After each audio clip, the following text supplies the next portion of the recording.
She was a slave, born from Egypt and given to the Prophet peace and blessings be upon him along with her sister by the governor of Alexandria. She would later give birth to the Prophet's son who he named Ibrahim. Her name is Mariya Al-Qibtiyya. Join host lailanasheeba on the hit series Heroines of Islam every Monday and Wednesday 9 p.m. Eastern right here on Sunnahfollowers. Alhamdulillah, wa salat, wa salam ala wa rasulullah. Welcome to our series entitled The Heroines of Islam. The Heroines of Islam. And this has become one of our most provocative series. And today we're continuing with the second half of the story of Mariya the Copt. Mariya the Copt. As we've established in the first part of her journey and her story, Mariya was a slave. She was not one of the wives of the Prophet, sallallahu alaihi wasallam. Instead, she was one of his right-hand possessions. And we've talked about how right-hand possessions, these are the slave women that are taken as prisoners of war and divided up amongst the men. Slaves existed before Islam, but after the advent of Islam, Allah sent down conditions and rules for slavery, and he gave slaves rights that they never had before. And as I told you, every wife that the Prophet married, he married for a reason. And every woman that played a role in his life for a reason. Mariya the Copt was not a wife, but she was a slave. And from his relationship with her came about the rules that a man can only have 4 wives, but he can have as many right-hand possessions as he desires. But right-hand possessions are only made available during wartime, guys. That doesn't mean that you brothers today can go and pick up a woman off the street and call her your slave and have relations with her. No. This has to be the slaves are right-hand possessions. First of all, there has to be a caliphate, a leader over the Muslim nation. And there's a war against Islam. The Muslims in the world are fighting again and underneath one leader against an enemy. Any women that are taken, are divided up and cared for. They are cared for. This is what makes slaves in Islam different. A man can have as many right-hand possessions as he wants, but he's obligated to take care of them the same way he takes care of his wife. He has to provide food for them, clothing for them. Any children that they have, they become free. And this is something we're going to talk about today. If a slave woman gives birth to a child by that man, the woman is automatically free. And so is the child. That's another condition. And we'll go over that. That was established with the Prophet's relationship with Mariya, because she got pregnant with his child. And upon the birth of that child was free, and so was she. The only difference between a man having a right-hand possession and a wife is that he doesn't have to spend an equal amount of time with his right-hand possession as he does his wives. And this is what we're going to talk about in today's session, because this is what proved to be a problem with the Prophet sallallahu alaihi wasallam and Mariya. Now, just to update everybody as to where we are, we talked about how Mariya was given to the Prophet sallallahu alaihi wasallam by the Muqawqis of Egypt as a gift, her and her sister and 2 other slaves. Okay, these women were highly respected in Egypt because they were Copts. And we talked about the Copts. The Copts were not just, doesn't mean Christian. They were a race of people. They are a race of people. They are from the original pharaohs. Those are the Copts. So these women were highly respected because their roots, their lineage went back to the pharaohs. They were of the original Egyptians. So they were highly respected, even though they were slaves. So the Prophet sallallahu alaihi wasallam received Mariya and her sister and the other 2 women as a gift, and he gave her sister to one of the eminent companions and the other 2 to 2 other eminent companions, and we'll talk about them later. He kept Mariya for himself. She was extremely beautiful, and she and her sister and the other 2 women had converted to Islam, so they were not Christians. You will hear a lot of people say that the Prophet married a Christian. No, he did not. All the Prophet's wives were Muslim. And again, Mariya was not a wife. She was a slave. And she was not Christian either. The Prophet didn't have any Christian slaves or Christian or Jewish slaves. All his women that he was involved with were Muslim.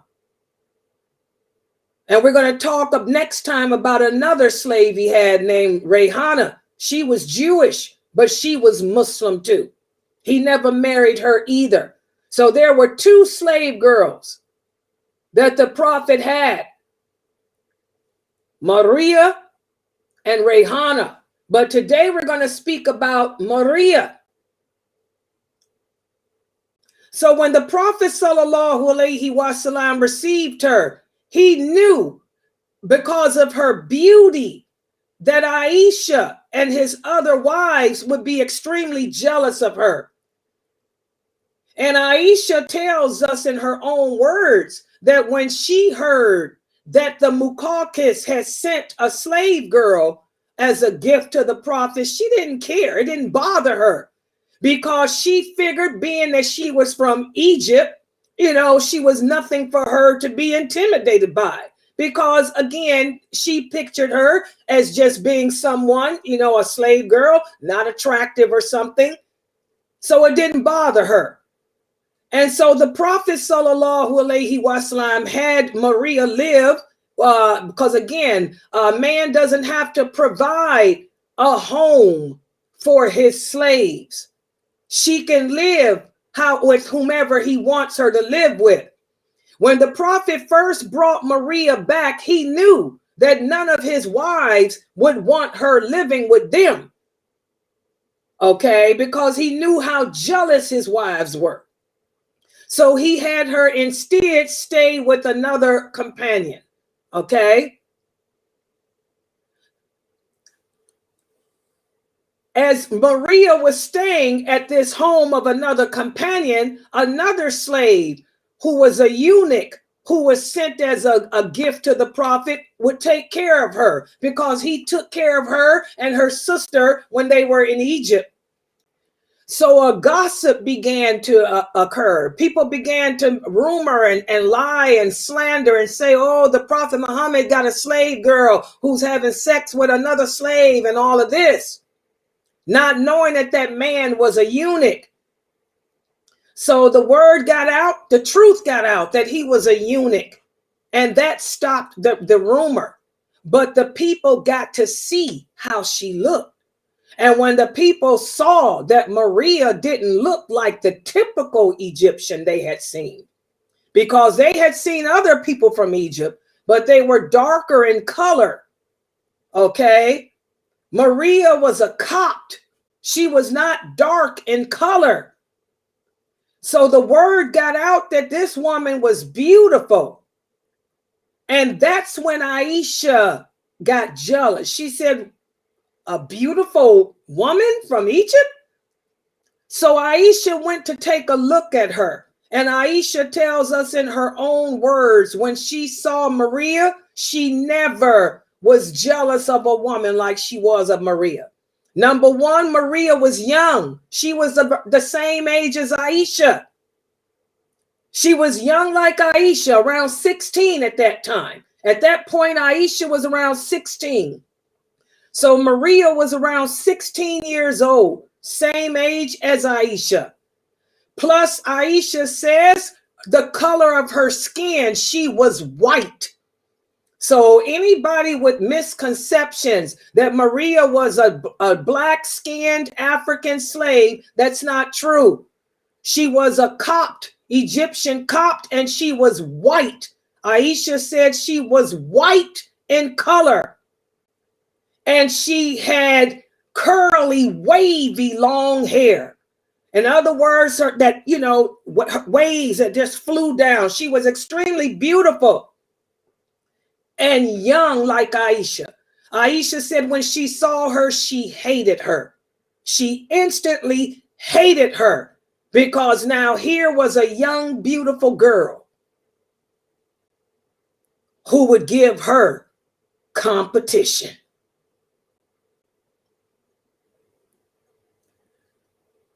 So when Aisha and Hafsa and all the other wives got a look at Mariya and saw how beautiful she was, they all were jealous.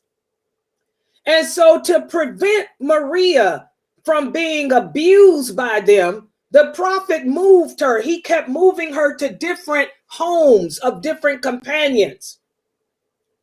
Because remember, at the same time, he had just married Sophia. Sophia was Jewish and had converted to Islam. He had Sophia as a wife, and he was dealing with that fitna from Aisha and them. And also he had Maymuna. He had just married Maymuna. And he also had Habiba, who had just arrived from Abyssinia. So the prophet had his hands tied with all his wives. But he was smitten by Mariya. Mariya had his heart. She really had it. So he tried to keep her away from the wives, and he sent her to different homes.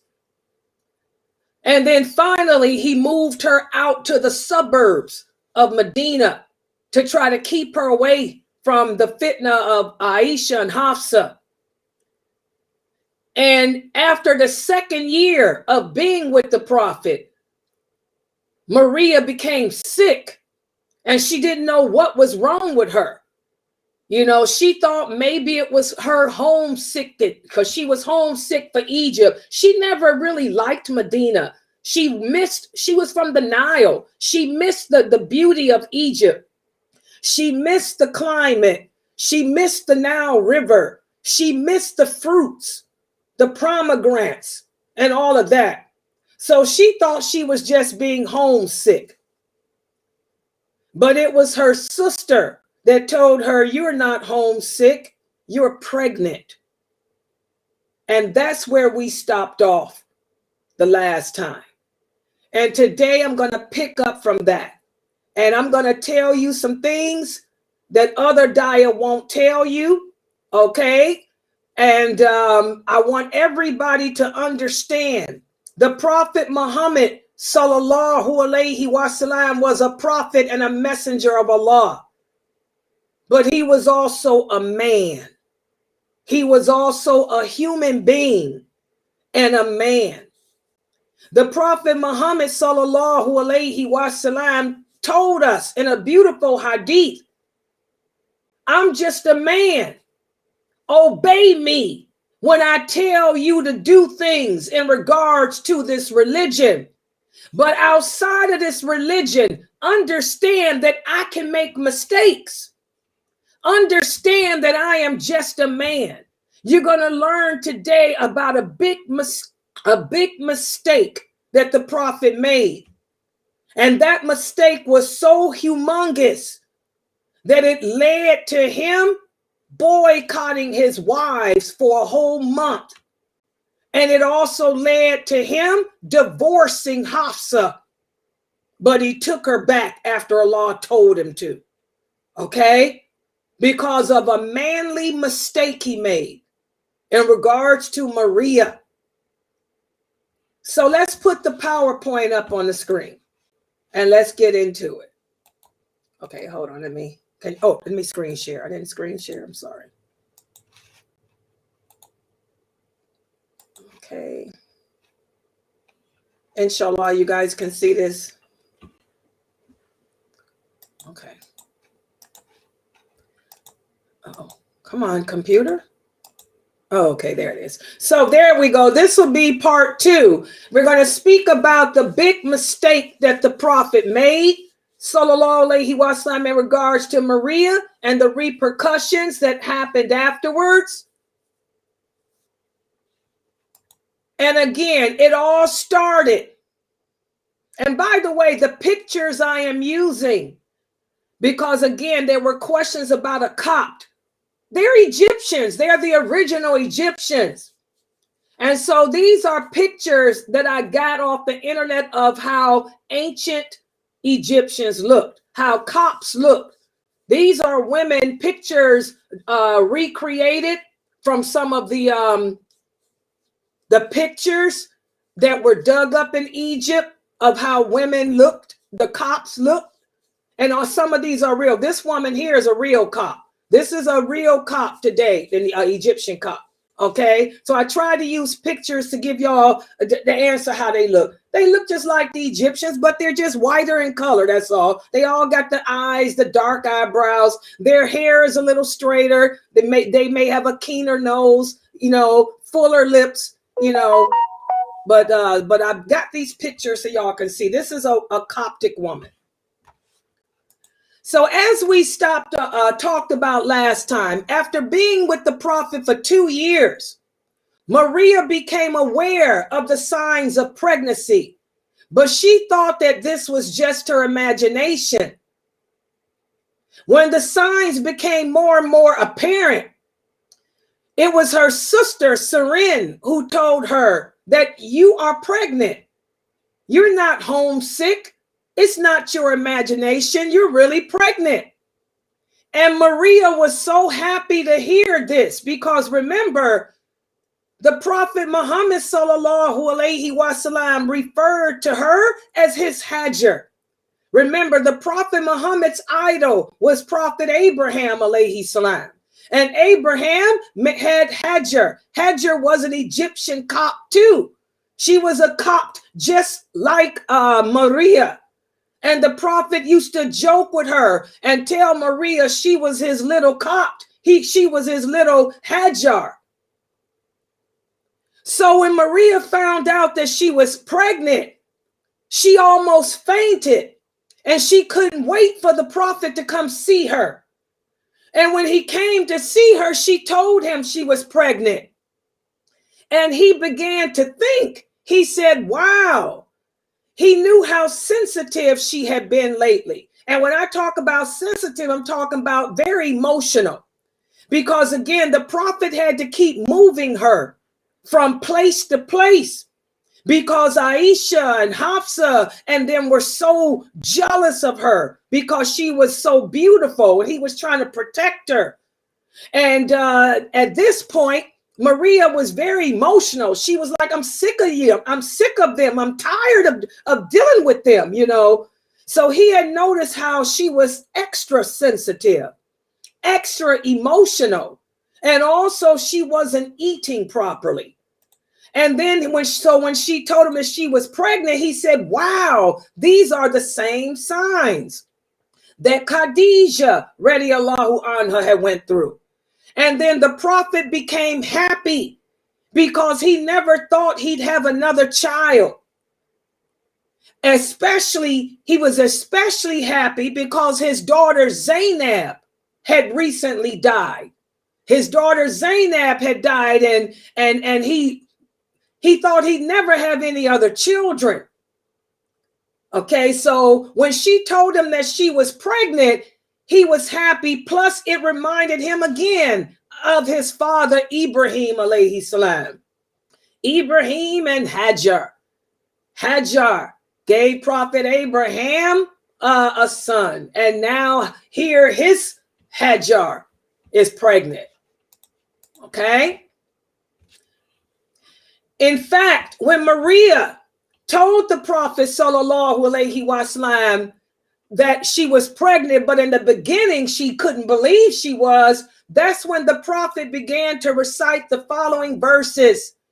He said, "Oh Mariya, remember when Zacharias said, 'Oh my Lord, how shall I have a son when I am old and my wife is barren?' Thus was the answer, 'Doth Allah do what he willeth? So it will be, said the Lord, because it's easy for me. I did indeed create you before when you were nothing. And we gave him the good news of Isaac, a prophet, one of the righteous, and we blessed him in Isaac. But of their progeny are some that do right and some that do wrong to their own souls.'" And when the Prophet quoted these verses to her, Mariya began to laugh. She said, "But oh Prophet, I'm not an old woman. I'm a young woman." Remember, she was the same age as Aisha. Subhanallah. So that's how happy they were. You know, when she told him she was pregnant, it just made him cry thinking about Zachariah. Zachariah thought he was too old to have a son, that he would never have a kid again. At this age, guys, the Prophet Muhammad was 62. The Prophet Muhammad sallallahu alaihi wasallam was in his 60s when she gave him the news that she was pregnant. And when he quoted these verses, she laughed and said, "But I'm a young woman, O Prophet sallallahu alaihi wasallam." And this is another picture of a Copt. This is a painting that they took, that they reenacted of an ancient Egyptian Copt. So just to give y'all an idea as to how she looked, how beautiful she was, and why Aisha and them were so jealous, why the big fitna happened as a result of her. That's why I'm using these pictures.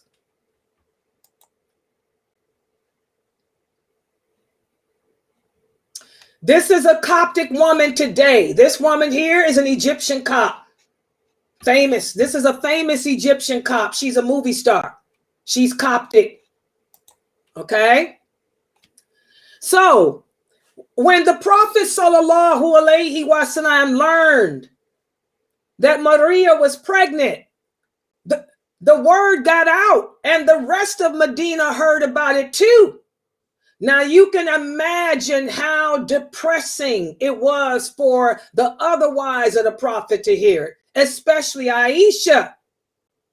Remember, guys, Aisha was a virgin when she married him, and she was young when she married him, and she always wanted to have a child. She wanted a child so badly. Remember, it used to bother her that everyone had a kunya but her. So the Prophet ended up giving her a kunya. He told her, name yourself after your sister's oldest child. Okay. So imagine how hurtful Aisha felt that out of all the wives, the one that would get pregnant by him would be a slave. Mariya wasn't even a wife. She was a slave. So you can imagine how crushing that was for Aisha.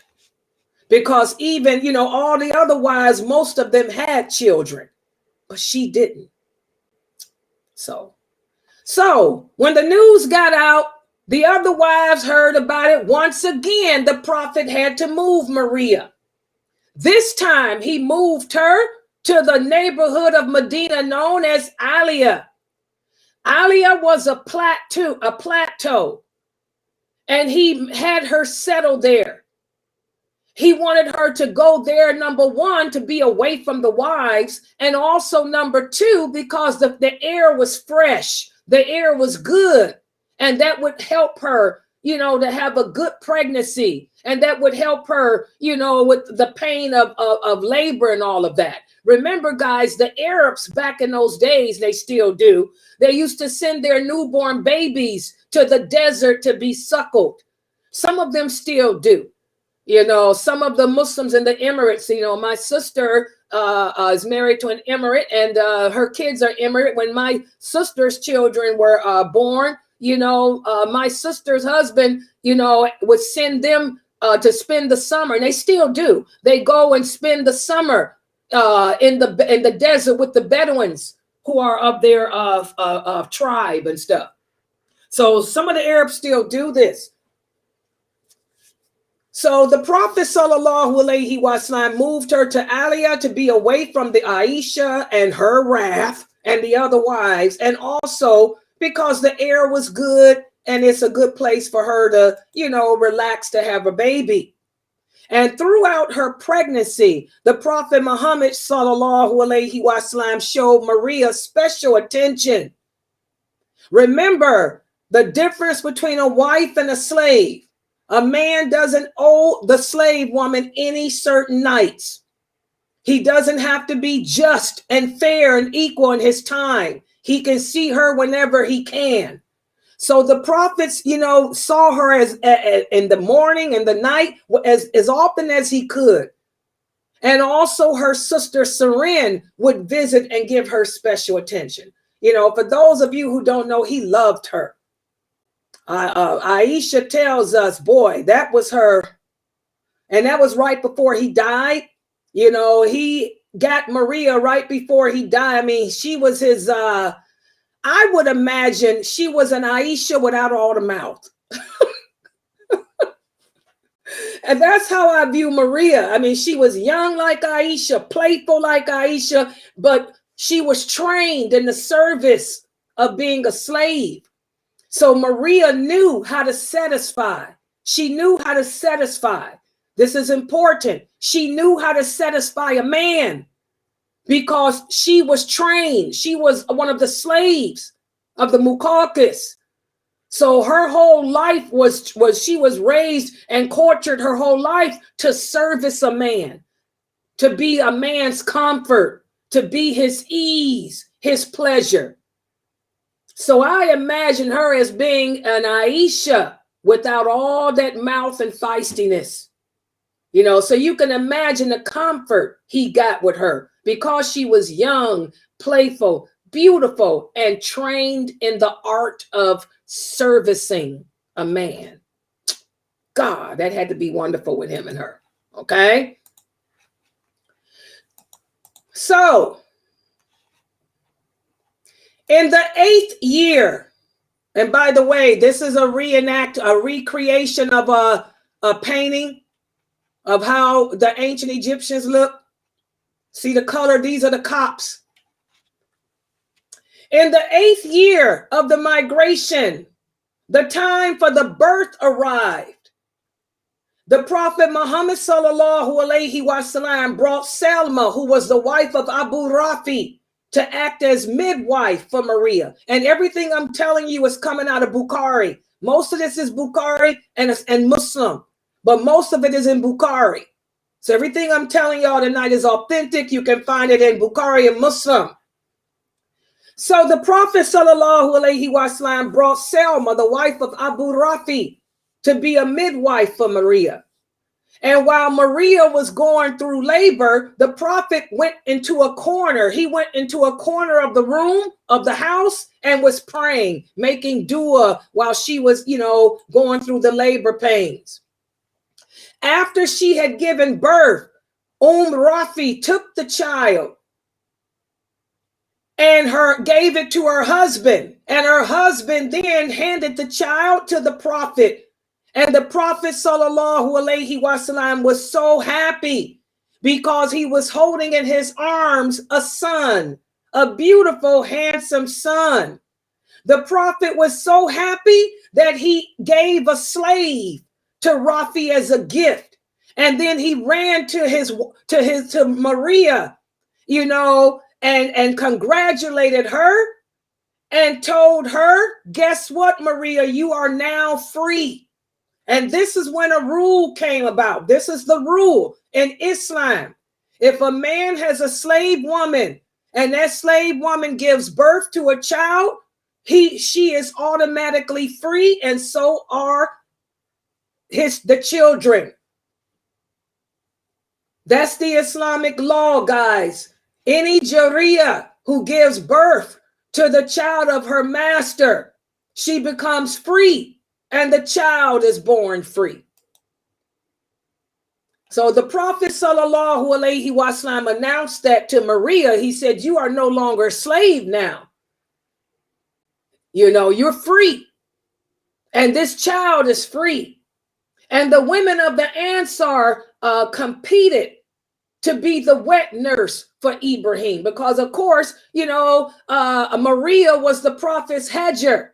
So what did he name the little boy? He named the little boy Ibrahim after his role model, Prophet Abraham alayhi salam. So the Prophet sallallahu alayhi wasallam hired a wet nurse, not only to take care of Ibrahim, but also to show Mariya that she was a free woman. And he also announced it to the wet nurse. Mariya is not a slave. She's a noble free woman. In fact, this is what he said, and this is the hadith. It's in Bukhari. The Prophet sallallahu alaihi wasallam said, if a slave gives birth to the child of her master, with the death of that master, even if he did not previously set her free, the woman will be free. So again, every woman that the Prophet sallallahu alaihi wasallam had a relationship with was for a reason. And that's the reasoning behind Mariya, to give rights to slave women, to free slave women from when they had had children and stuff. Subhanallah. And the wet nurse who took care of the baby was a woman named Saif.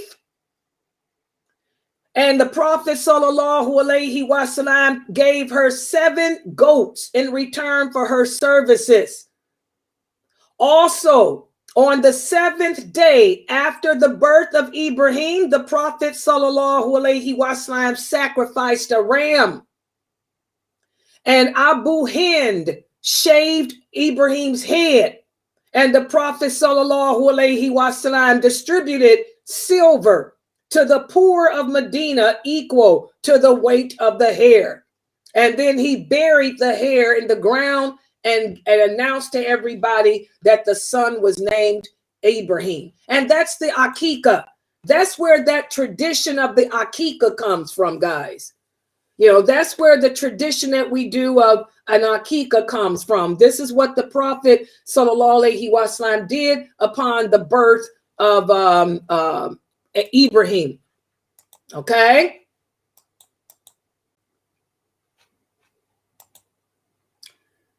The Prophet sallallahu alaihi wasallam loved his son, who was growing every day.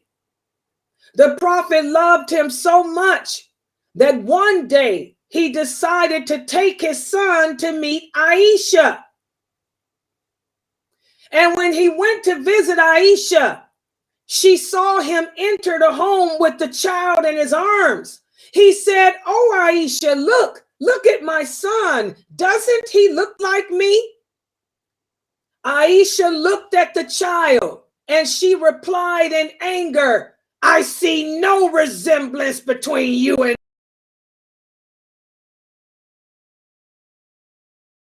he." Prophet sallallahu alaihi wasallam knew that Aisha had been offended. And so he took his son and immediately left and never brought him back around her. And Aisha, this hadith is in Bukhari and Muslim, and Aisha tells us that this is one of the worst times for her too. Because when she thinks back to it, how mean she was and how cruel she was, how she allowed her jealousy. She said when that little boy did look just like the Prophet. She said Ibrahim did look just like him. But she was so young, so petty, and so jealous that all she could do is yell, "He looks nothing like you." And she said the prophet never, ever, ever brought Ibrahim around her anymore. So this just goes to show that the Prophet Muhammad sallallahu alaihi wasallam was a man, just like he was a regular man. Like he said, obey me when it comes to religious things, because I don't make no mistake in that. But I'm a human being. I can make a mistake. I can have poor judgment sometimes. And so he wasn't, he just wanted to show off his son. And he loved Aisha. He wanted her to see, look at my boy. But he forgot that maybe it would bother her that Allah didn't have her be the mother of his son. So Aisha says that he never brought Ibrahim back around her no more after that. Okay. Now we're going to get into some stanky stuff right here. And I want you guys, a lot of people, when they teach the story of Mariya, they sugarcoat around this. They skip coat around this. Some people don't even mention this, but it's in the hadith, it's in the Quran. I'm going to mention it. But before I go into detail about this, I want y'all to again understand the Prophet Muhammad sallallahu alaihi wasallam was a man. He made no mistakes when it came to this deen, this religion. But he was a man married to some of the most beautiful, headstrong women on the planet. And he was able to juggle them all. He was juggling Sophia, who was being oppressed by everyone because she was a Jew. He was juggling the fact that he was married to two warriors, Salama, the cousin of Khalid bin Walid, and Maymuna, who was a ninja. He was juggling the fact that Habiba had just been reunited with him. He had been married to her for 5 years, but hadn't been able to be with her until now. Also, Zainab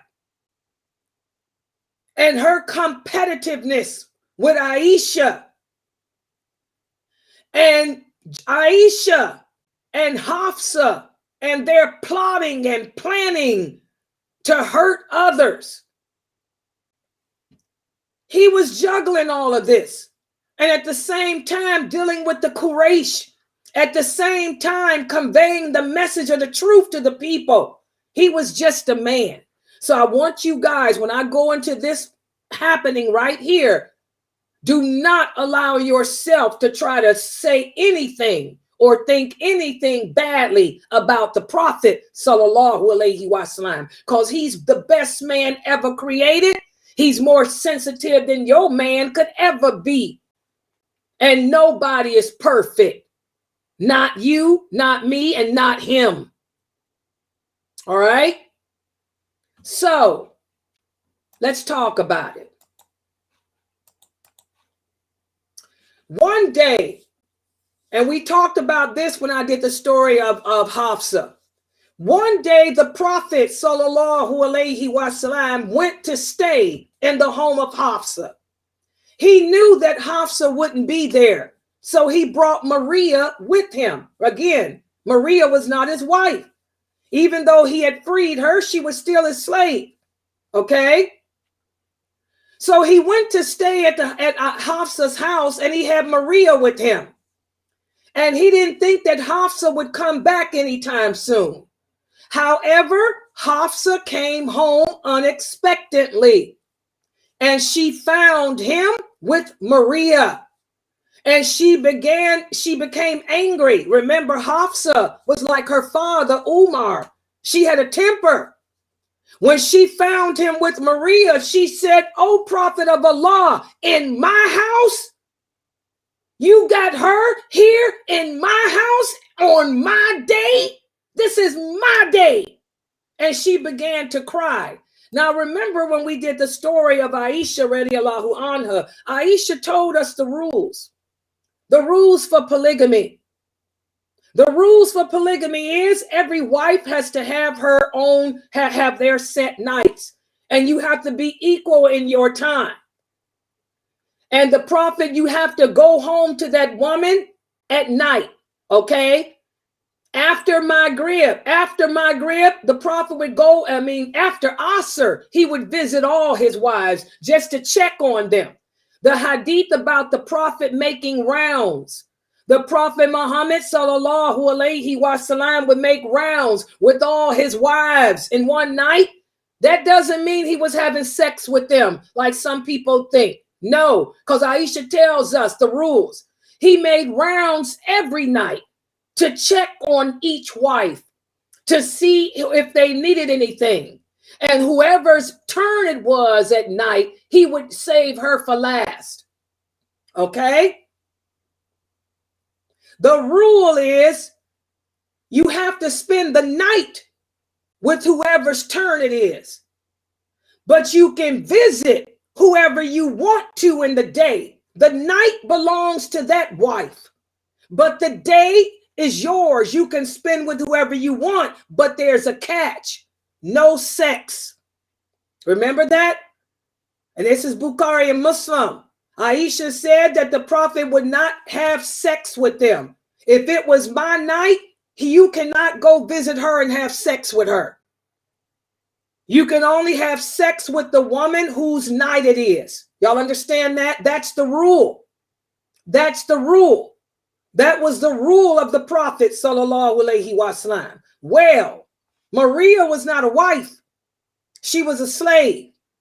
Hafsa wasn't supposed to be home. When Hafsa came home and found him with Mariya, she said, Astaghfirullah, in my house and on my day. And she began to cry.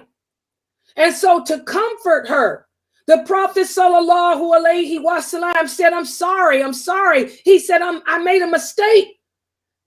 He said, I tell you what, Hafsa, since I did what I did, Mariya is no longer lawful for me. She's haram for me. I can never touch her again because I broke the rule.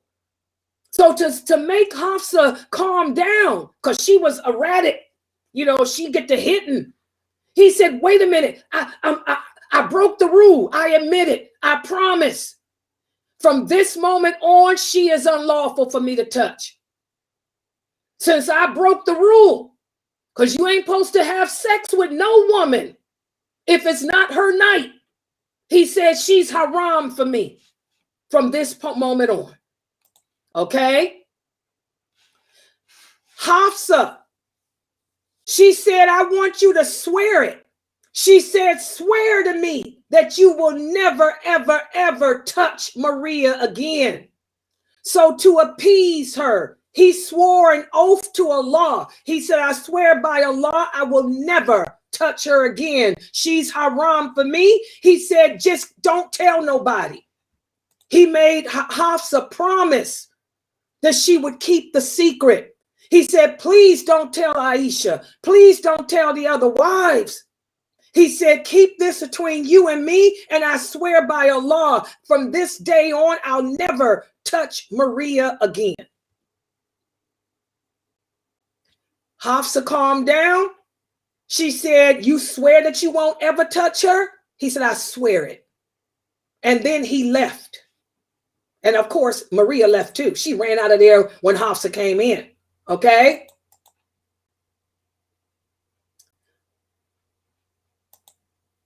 After the Prophet sallallahu alaihi wasallam left, Hafsa broke her promise. What did she do? She ran to Aisha and told Aisha what happened. She said, oh, Aisha, praise be to Allah.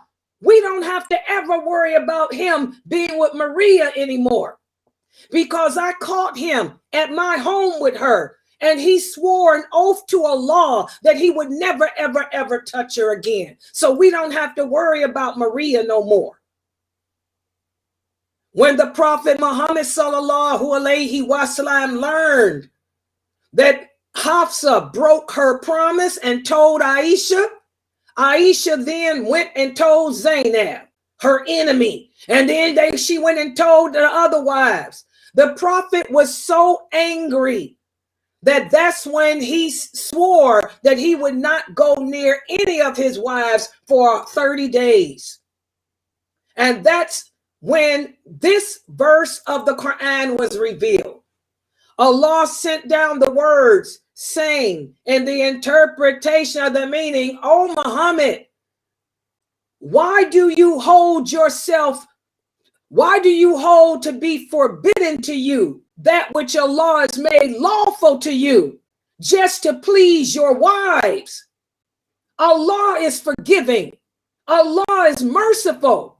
Allah has ordained for you to break your oaths in some cases. And Allah is your protector. And Allah has knowledge and wisdom. When you, the Prophet, disclosed a matter in confidence to your wife, and she divulged it to another, and Allah made it known to you, then when he told her of it, she said, "Who told you this?" He said, "He told me, who knows all things."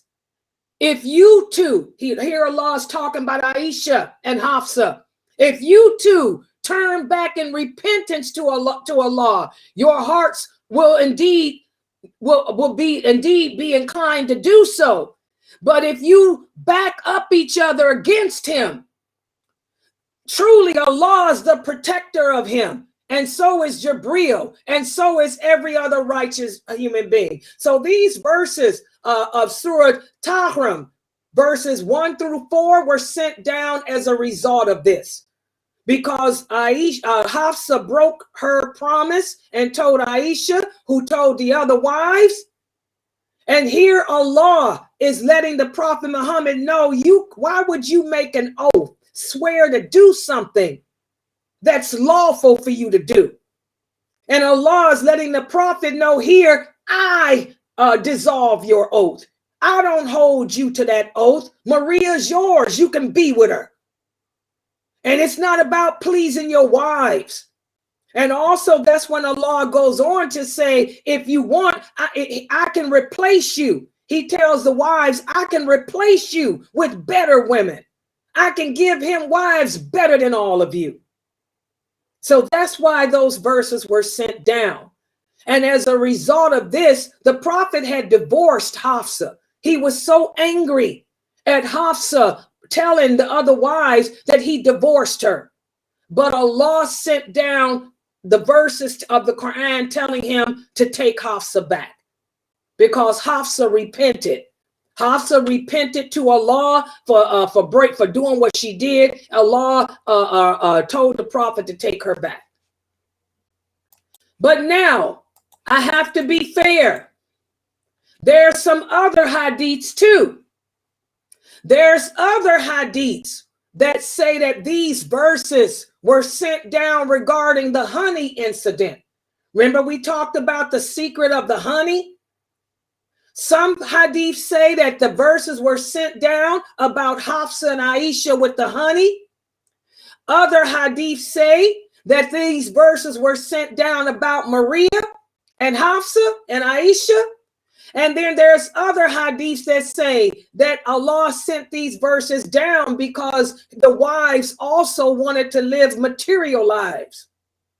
And then we have other hadiths that say it was a combination of all these things. The bottom line, Allah knows best. I tend to think it was all of these things, because the Prophet was dealing with a lot of fitna from his wives at this point. I think it was all of the above, not just the honey, because the honey happened right before this. And then here's Mariya. And it was right after Aisha wanted to have decorate her house like the king of Persia. I think it was all those incidents. But Aisha radiallahu anha tells us in her own words, those verses were sent down regarding her and Hafsa. And she said she was so ashamed about what happened. That's why Aisha won't give us the direct thing of what it was. I think it was the Mariya. And being a woman, y'all know, Aisha won't talk about it.